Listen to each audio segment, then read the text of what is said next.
Sen olmayaydın zaferin şerbetinden değil, Noyan itinin bize ettiklerinden nasiplenecektik.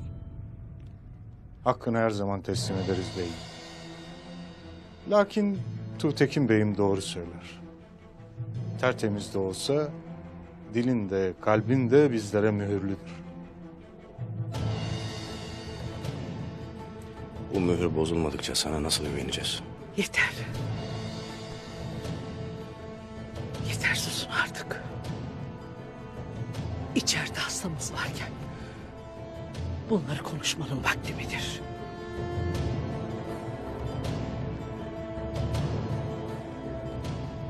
Sungur Tekin evladım yuvasına döndü. Bu mutluluğumu haram eylemeyin. Varın gidin.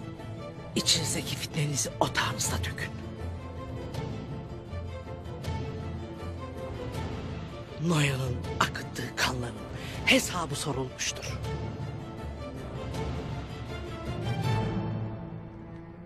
Zaferin şerefini tattık. Daha ne istersiniz? Ha?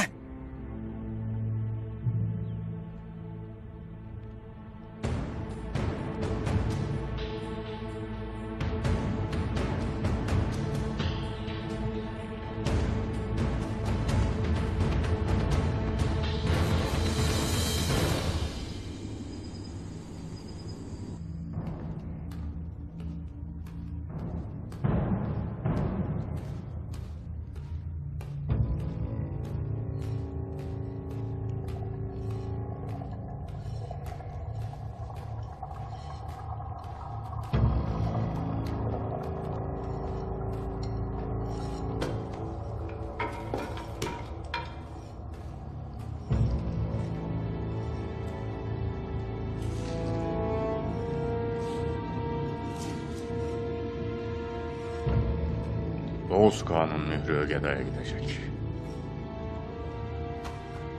Ögeday bu mühürle gücüne güç katacak.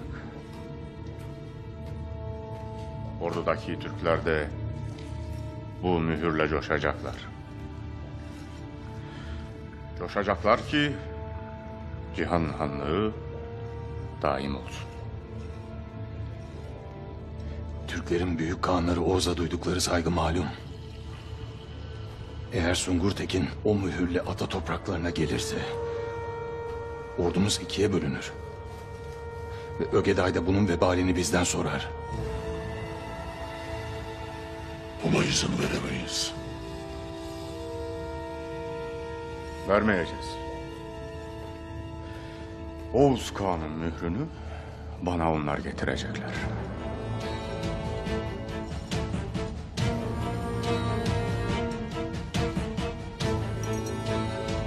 Nasıl?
Başlayalım İshak.